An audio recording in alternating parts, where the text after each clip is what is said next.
Hello, everybody, and welcome here to ESO Weekly, here on the ShoddyCast channel. I am Kyle, and with me, as always, my dear darling brother Josh. Dremulok, greetings. Just 15/10 days until the release of ESO. Seriously, who listening to this has not pre-ordered the game? You? Me. You still haven't done it? I'm just waiting. You're gonna wait till the last you day? You could literally pre-order the game a day before, and it's fine. You'd still get the same thing. I hope there's a cutoff date that you missed. Oh and you man, that would suck. I'd have to end my life. I would. Alright, so this week, well, kind of a depressing thing. We're going to talk about the future of ESO Weekly, or the lack thereof, I suppose. You say it's depressing, I say it's exciting. I love opening new chapters and What's this, closing an old chapter? Closing a chapter and opening a new chapter. I'm looking forward to it. This week, ZeniMax released an article called ESO Road Ahead. I'm not going to... This is going to be a terrible episode. It's going to be already so bad. But you know what? That's what we do. In the article, they discussed recent changes and the reasons for them, as well as overflow servers. What is that? Adventure zones. They're going to talk about a little bit about that, but it's not good news. And subscription discount packages. What? After that, they had announced this new little package thing called A Hero's Guide to ESO. So we'll look a little bit into what that holds. And then there was a ZAM interview with Matt Firor. Again, not very good news for most people, so that will be fun to get into. We're not marketing this episode very good.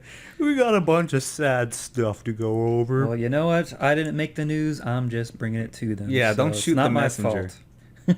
Please. All right, so let's go into first things first, the whole ESO Weekly thing and where that is going to go, how... Yeah, it's the elephant in the room, right? Because people have been asking. Yeah, I mean, ESO Weekly is a news-based show about the Elder Scrolls Online, and with the Elder Scrolls Online releasing, there's the question to where does, ESO Weekly fit in the picture? Or does it fit in the picture anymore at all once the game's launched? And so, yes, we definitely do have plans for ESO, and for ESO Weekly, I mean. And Kyle, if you could please express those in a very elegant and eloquent manner. It going bye-bye, basically. The weekly show, anyways, will be discontinued on the channel, which will kind of make the channel strictly a lore-based entity at that point. Yeah. That's not to say that we won't continue uploading ESO like gameplay and stuff like that, but it'll all be unlisted like I've been doing already, which you can see some of that gameplay on the playlist that we have there. I think it's just called ESO Gameplay. So if you'd like to sit through the hours that I already have there uploaded, you're welcome to do so, which includes I guess it would be our second community event we had, the furry event, with all the Khajiits running around. So we do have the whole event uploaded if you would like to peruse that.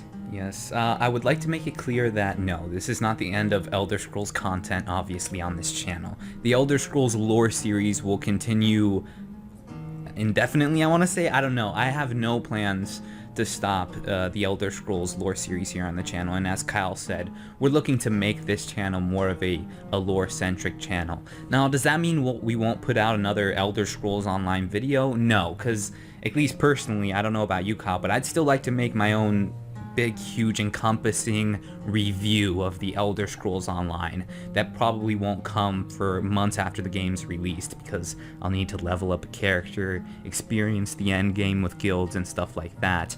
But yes, I'm still looking to do some big, huge review video for the Elder Scrolls Online. That definitely sounds like something you would do, and that sounds like something that would be terrible if I did it. So instead, what I'm doing is I will be continuing to stream ESO gameplay over at twitch.tv/ShoddyCast. But also I will, discuss the news if anything's released, be it upcoming patches, any changes, hotfixes, that sort of stuff.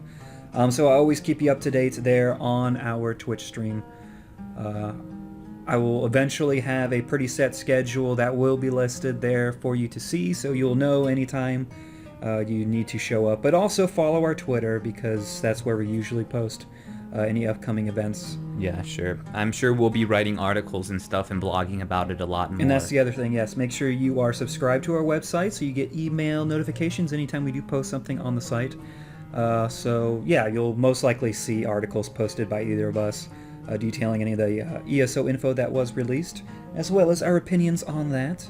Yes. And we want to talk about next week, which will be our final set ESO Weekly show. And we're going to be doing things differently. First thing that's going to be different is we're going to be live streaming it. We'll actually be live streaming it the day before, on Tuesday, on our Twitch channel at 7 p.m. So that's Tuesday, 7 p.m. What day is that? Yeah, go ahead and give the ladies and gentlemen here a date. The 25th. Okay, Tuesday the 25th. The 25th at 7 p.m. Eastern Standard Time, we will be streaming. We'll go ahead and include a link of our Twitch channel so you guys can follow that if you haven't already. But yeah, we're looking to make it a very, very special episode. A special episode that's tailored specifically to people who have been fans of ESO Weekly for a very long time. We're looking to do something different with Google Hangouts and basically include you guys in on the call, and you can be a part of an ESO Weekly episode, and we can just shoot the breeze. It's going to be very laid back, very, we're not going to follow an outline or anything. It's just going to be basically discussion based between Kyle and I and you guys. So feel free to, do you need to set up a Google Hangouts account, or is it just your Google account? If you have a Gmail account, you're already set up for it. Okay, cool. You might need to get a plug-in for it on your internet browser. But yeah, you basically already have it if you have a Gmail account. If not, it's free, obviously, so just sign up for one. So we can go ahead and we'll be using face cams and audio and the whole 9 yards. So yeah, we plan on making a big fun event. So definitely tune in for that. And then the day after, obviously Wednesday, we'll go ahead and post it to the channel as the last ESO Weekly episode. Now, oh my gosh, I'm tearing up. No, but seriously, Kyle and I have talked about possibly doing a podcast, just a ShoddyCast podcast, general gaming more than anything, Pretty much anything, I would think. Like, we'll just talk about whatever the hell we want to talk about. Yeah. Be it games, movies, music, whatever interests us that week or that month, whatever we decide to do. Because I would love to, when ESO launches, I definitely still want to talk about the Elder Scrolls Online in a podcast. That would be a lot of fun. And so I could picture it where ESO Weekly ends, and then we open up a podcast that, yes, we talk about whatever the hell we want. And, the first couple episodes obviously would probably be pretty ESO heavy and Game of Thrones heavy too. I would love to talk about freaking Game of Thrones when it comes back on. And that's about the time the Elder Scrolls Online is launching as well. But yeah, if you guys think that interests you and that would be something that you would like us to do, feel free to express in the comment section down below. I think Kyle and I would be very interested in starting up a podcast. And I think a lot of people, if not most of you, listen to ESO Weekly as a podcast anyway. Not so much as a video on YouTube, but you listen to it rather than watch it. But anyway. Yep. So, yeah, just keep informed. Look at our Facebook, our Twitter, just so you can make sure you don't miss anything, I guess. Anything we release in the future. So let's go on into the news this week. First things first, the ESO Road Ahead article. So they did, talk about the changes they made, like adding collision detection and stuff like that, just making combat feel better overall. And there's several changes they list there, and they just gave the reasons for them. All of them were very positive, and we agree with them as well. They were all great changes. Something else they are looking to add is a overflow server, at least at day one, the launch, because they don't want people to be waiting on queues just to get into the game. They want everyone right when the servers open up to be able to get on the game and start playing. And so they have these overflow servers just in case the mega servers aren't, mega enough, I guess, to hold everyone. There are some restrictions to those overflow servers, so yeah, you can get in the game right away and start making a character and start leveling up, but you won't have access to PvP You won't have access to your friends list or guild list or anything like that. So basically, you can just do your quests, and level up. But I believe they will have some like notification or something that will tell you that now you're able to get into the mega server, and then you can basically like log out and log back in, and you'll be in the mega server. So at that point, then you can access your friends list, your guild list, or PvP if you reach level 10 at that point. So just something to keep in mind, that hopefully day one, everyone will be able to get into the game and start playing. That is the concern there. Another thing that they mentioned was, sadly, Adventure Zones will not be in at launch. Now, they said before that it was going to be, but apparently Craglorn, the way they worded it, will be like the very first post-launch content that they add to the game. I guess they don't feel it's polished enough yet, not ready, so... And, that's good that I'd rather them, wait. Yeah. And make sure it's a good, finished, polished product before they release it out into the world. So that's Craglorn Trials that they're talking about. It will not be in at launch, but it is supposedly the first thing that they're going to do. I know in the ZAM article we're going to talk about later on, they said when they are going to be talking about, well, what the hell is Craglorn, they will say about when they expect it to be launched. So we can look forward to that. Now, these Adventure Zones, they are the endgame PvE content, right? I mean, Elder Scrolls Online beta in its current state, when you reach endgame, what can you do as, say you're a raider, say I played World of Warcraft for years and years and years, and raiding is what I love to do. ESO at launch, say I get in the game, and there's people that do this. They'll reach level cap in the first week. Is there endgame raiding content for them ready, or do they have to wait for the Adventure Zone? No. All there is master level dungeons and 50 plus content. So they can work on their veteran rank while they're waiting. Yeah, I would expect them to be doing a lot of PvP or something like that, just to, continue on getting that veteran rank and getting the better gear. Maybe work on their crafting or something. Yeah, I guess that's something I have to kind of shake as an MMO player of past MMOs. You reach level 50, you reach a level cap in the Elder Scrolls Online. And that's not necessarily the end of your progression. As a matter of fact, it's only the beginning, because you potentially can become the jack of all trades by maxing out most of your skill trees just by, doing that level 50 plus and that level 50 plus content, which for those of us who are joining us late, that's what's happening in the Elder Scrolls Online. I know we got a lot of new viewers back when our beta review videos hit, and there are people out there that aren't aware of level 50 plus zones. But yes, you level from 1 to 50. Once you get to that level cap in your respective faction zones, you'll be able to move on to another faction zone and continue your progression from there. You won't gain any more levels, you'll gain what's called veteran ranks. And accompanying that is the benefits of getting better gear cosmetically, right? Is it just... Well, stats too. Stats too? Okay, so you'll still get better gear stats-wise. You'll continue your progression by accumulating skill points and all that stuff. So it's important to keep in mind 50 isn't the end of progression. Not at all. So, the other thing that they mentioned was, and this was kind of obvious, but they will indeed have subscription discount packages. I would assume that means if you buy 3, 6, 12 months at a time, you'll get some kind of discount. Yeah, that's very basic. Most MMOs do that, so... Yeah, it's you've seen it in a lot of MMOs. They want to try to hook you in, get you to pay up front so that you can't leave. Well, you can leave, but you're still paying. I would highly recommend against doing this for anyone. Do not sign up for something like this early on in the game. Wait at least a good month or so before you sign up for I want to pay for the next 6 months of my Elder Scrolls Online subscription to get a discount. Because once you pay, that's it. I mean, you're locked in. It'll be in the user term agreement and everything. You're locked into that time period, and you won't be able to get your money back. I would not do that. Don't do it until you know that this is a game you can play for months and months and months and not get bored. Okay. So that was it for that article for the most part. I will have a link in the description if you would like to view it if you have not yet. Let's talk about this next thing that they released, this limited edition Hero's Guide to the Elder Scrolls Online.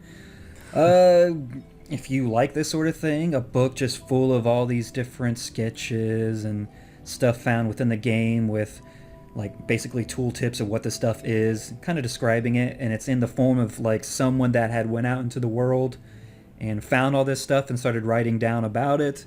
It's almost like an herbalist or something went out there and started sketching all this stuff, or some explorer. It's pretty cool looking, but it is $100.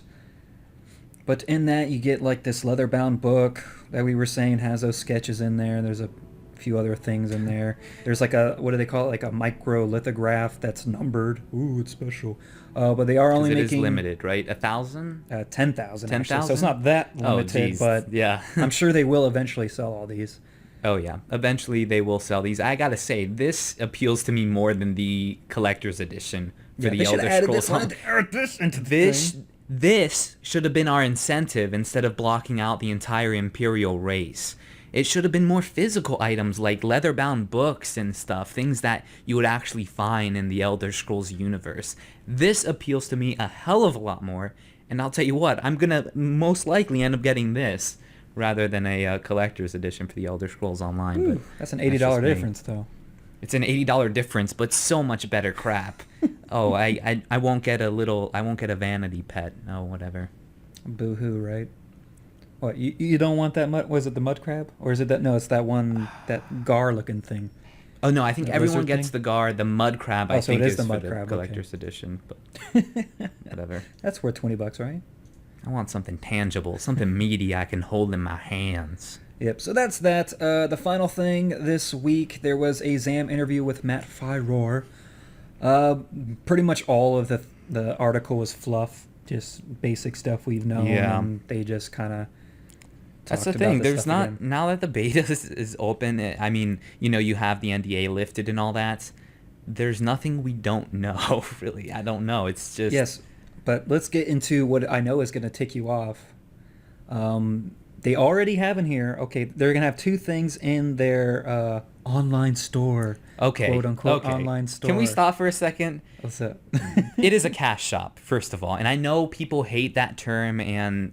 It's hard to use terms like that when you're talking about games, but Matt Firor himself, in the first ever article where the cash shop was mentioned, this is the game director for the Elder Scrolls Online, called it a cash shop, quote unquote, in a German article. You can go look it up. It is there in black and white. Call it a cash shop, call it ZeniMax's online shop. At the end of the day, you're paying physical, real-world money. You're paying cash for virtual items. That's all it is. Nice. Just want to make that clear because I know it's a big misconception with a lot of people. So at launch, they're going to have two items purchasable on the store. The first thing is obviously the ability to upgrade your standard edition into the Imperial edition, which will give you, the race, the access to the Imperial race, the mount, changing your armor, and the stupid crab mini pet.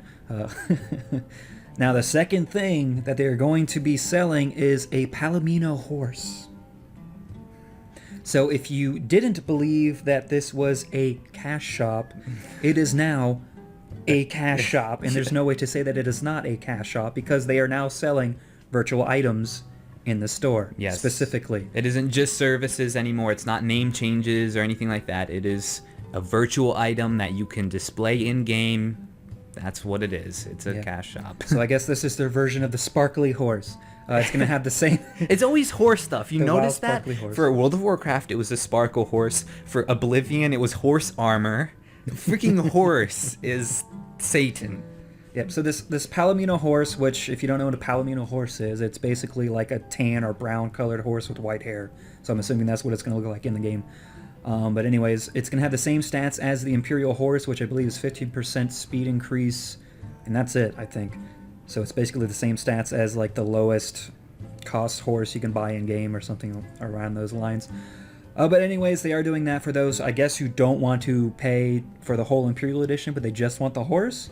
So you can buy just a horse of the same stats, just looks different. And of course you can continue to level the horse by feeding it and increasing its stats.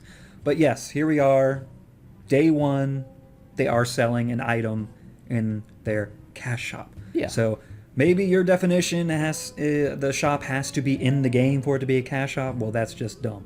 it's a shop. Regardless of where it is, you can buy in-game items from it. Yeah, So, what we're talking about right now isn't whether a cash shop is ethical, right, or wrong, because what that comes down is the personal opinion of a gamer.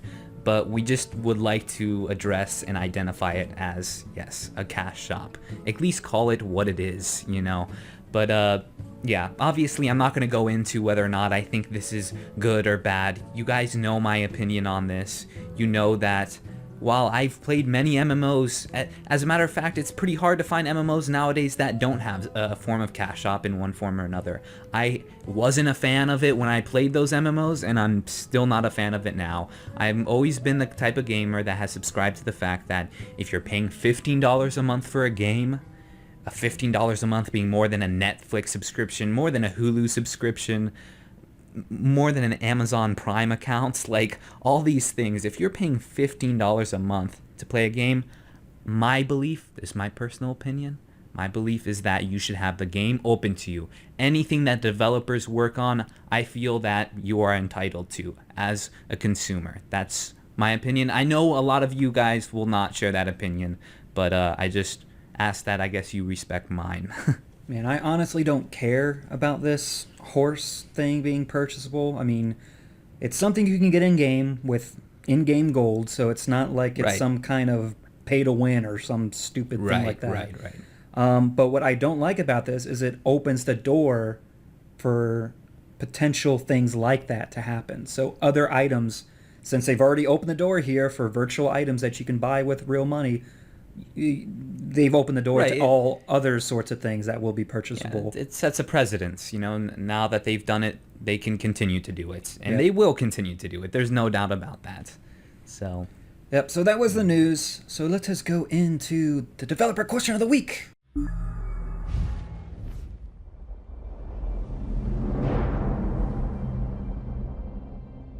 Hello, this is Clarice Jones. I'm a part of the customer support team here at the Elder Scrolls Online, and I'm here to present you with your question of the week.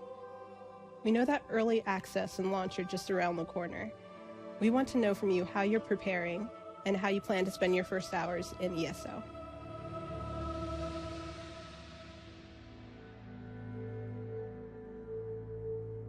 I plan to spend my first hour buying a horse.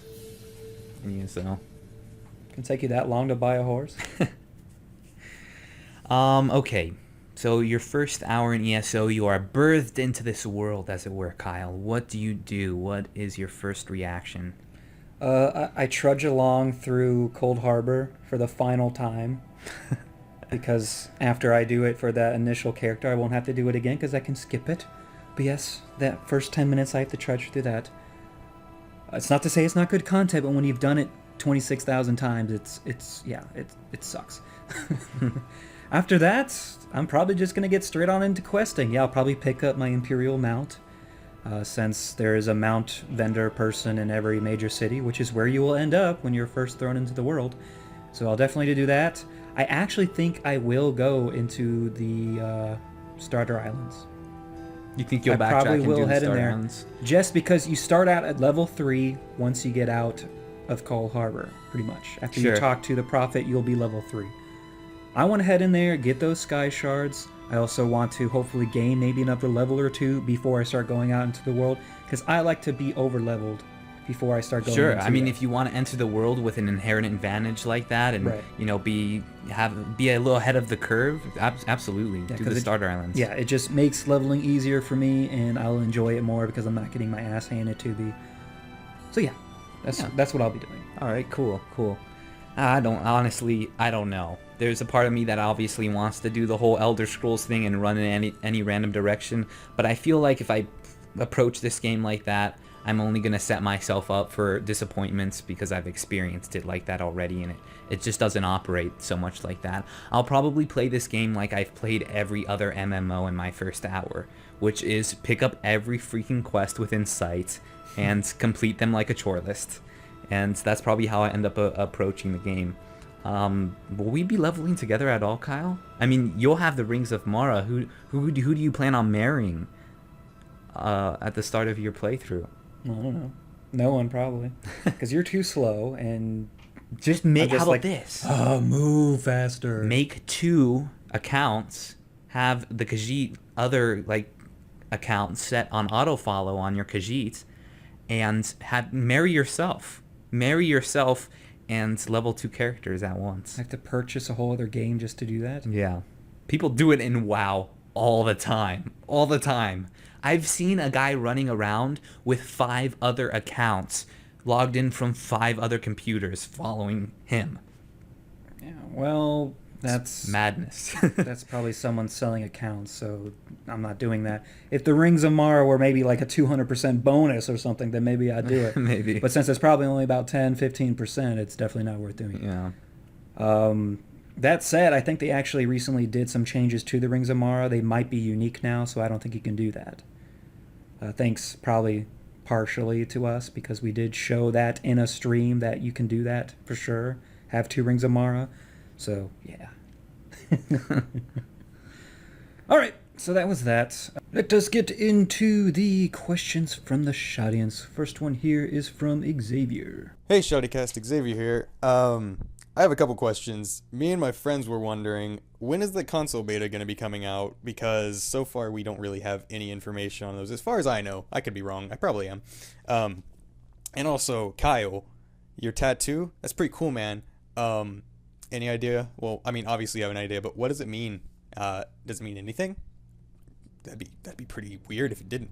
But anyways, thanks for everything you guys do. And if I had money or a job, because I'm 16, I don't have either of those, I would donate, but I can't. But anyways, for the Tribunal and Queen.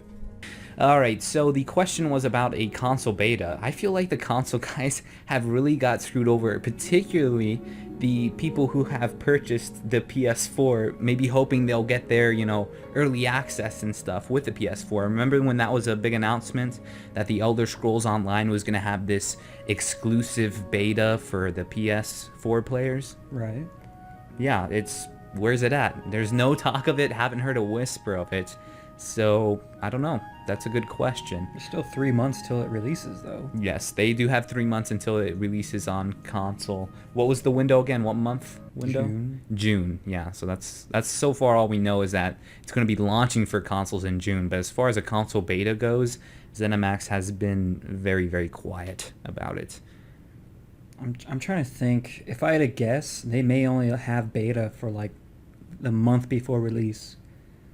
So sometime early May would be my guess, my educated guess as to when we'll actually see a beta. Yeah. And yeah, it'll probably only be for a month, and that's it.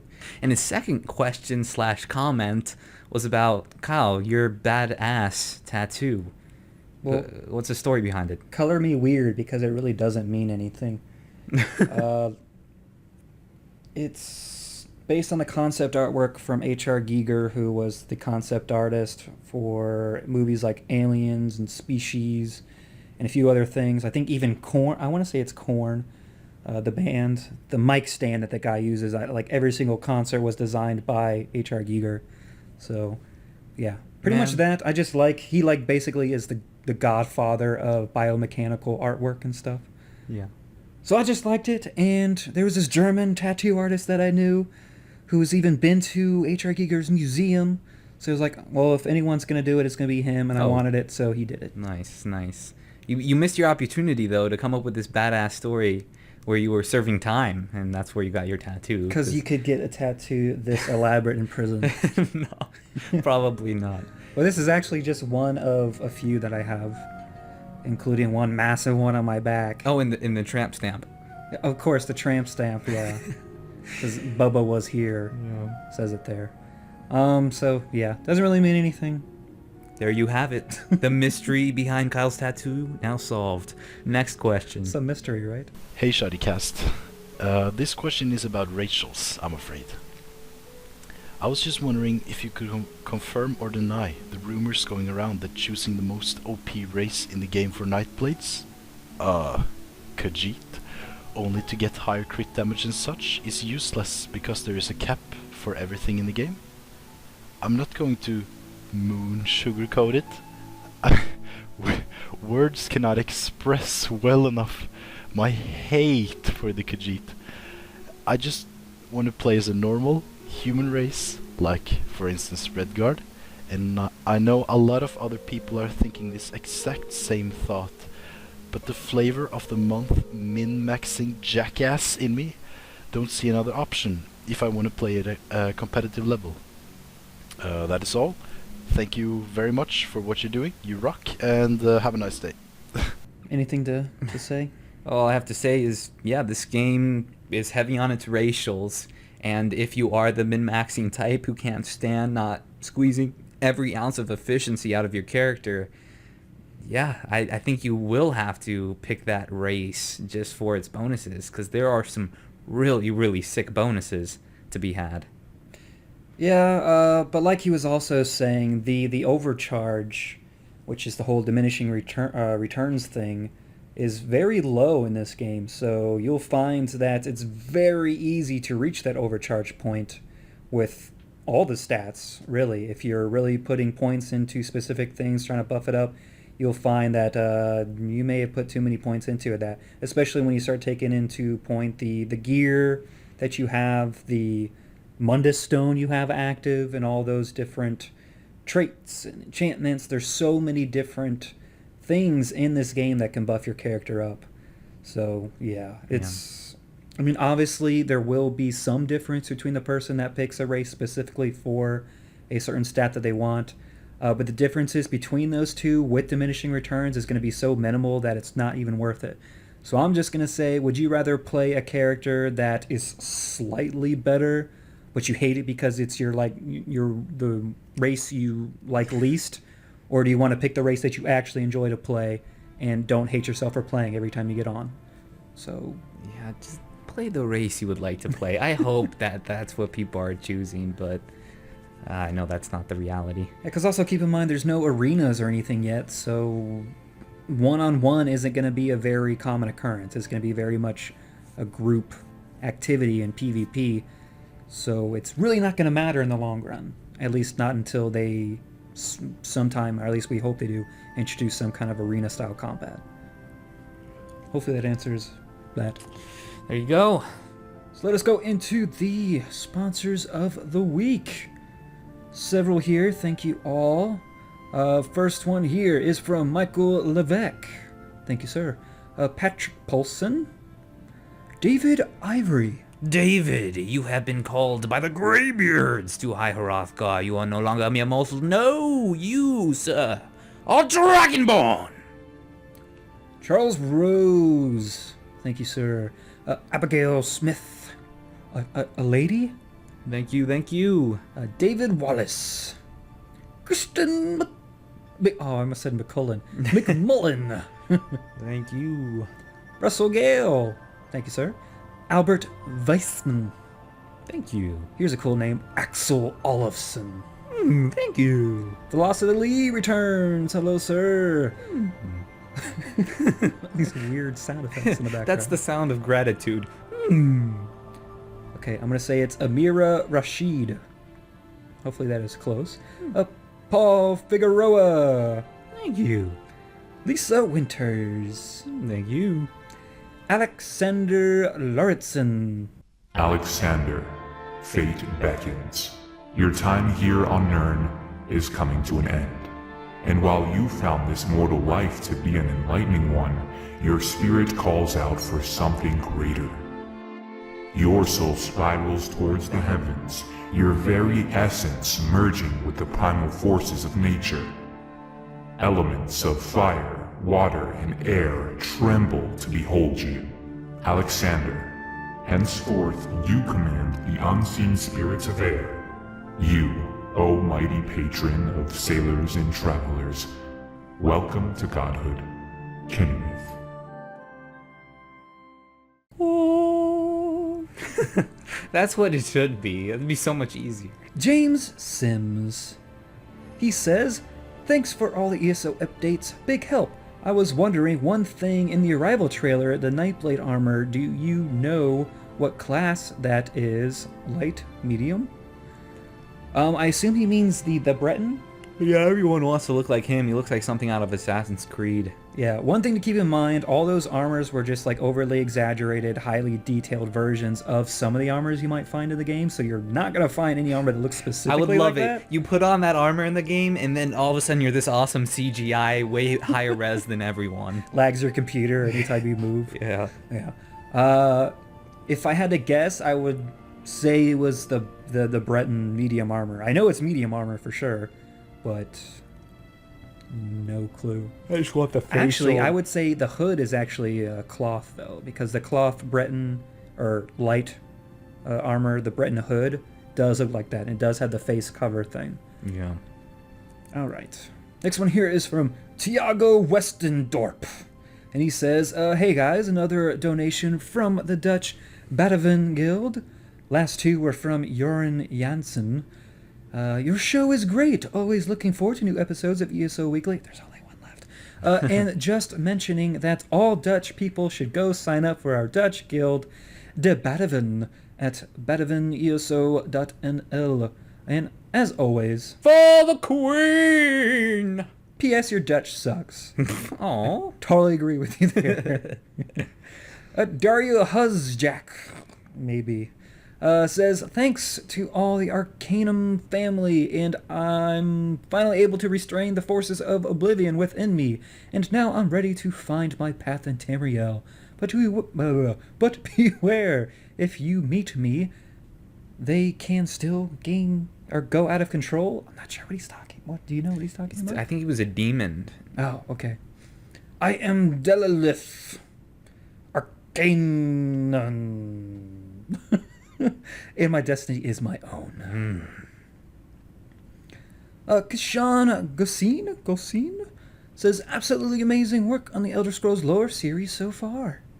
Oh, thank you. So far. So Yeah. it's gonna get bad. That's a backhanded compliment right there. Yeah. David Pierre says, I look forward to see this channel flourish, and don't forget to keep moving forward. From David Pierre. William Archard says, I don't always drink beer, but when I do, I prefer a Balmora Blue. Stay moist, my friends. Yes. Some people just cringed right then when I said moist. Moist. Stop. Thomas Koch. Dragonborn! He says, fantastic job, guys. Thank you for your honest assessment for ESO, though at times I did disagree with you guys. But that's why we live in America. Yeah, man. The opinions are fun. It would be boring if we all shared the same opinion. I don't want to live in that world. Alexander, okay. Gregorenko? Sure, yeah. I know he makes fun of how I that's mispronounce his name, which he's going to do right here. Hey, Kyle and Josh, just can't believe you couldn't pronounce my surname correct. Face palm. Really? You couldn't believe it? Really? Really? You Well, I haven't did been it watching again. Guess long. what? Well, that is almost the same as the name Gregory. Both are Latin in origin and mean watchful, vigilant. Well, that's lovely. The more you know. Okay. Anyways, thank you so much for every day and each one. Oh, wait, wow. I'm going to do that again. Anyways, thank you so much for every and each one of lore series, podcasts, and live streams you're making. Please continue the epic work. You are awesome, guys. Best regard, Breton Cherub, one of those, on AD side. P.S. For the Queen! Lee Simpson says, hello, Kyle and Josh. I will endeavor to keep this short and sweet. You already failed, man. You already failed. Absolutely adore your test lore series. As a massive lore fan, I have never seen such an easily accessible version presented. Great job. A quick question, if you have time. I am completely new to MMOs and wondered if you had any tips on choosing the right guild. Farfaljos. For the Queen and Dova. Lee Simpson. So what's our tip? Our tip is find a group of gamers that like to game how you like to game. Especially if you're new to an MMO, it can be very easily to stumble into a guild that takes the game very, very seriously and religiously. And while that's a fun way to play the game for some people, you might want to, especially if it's your first time, look for a guild that's way more lax and, just looking to have a fun time. Yeah, we would suggest checking out Tamriel Foundry. What's the other one? TessoElite.com, I believe, is the other one. They have the forums there, and there are just tons of guilds for you to look through and see if they're a fit for you, which I'm sure most of those will then have their own sites that you can go to and look up even more information on those. So yeah, there's information out there for guilds that already exist. So go ahead and search at your leisure. Melton, or just Melt, Middleton.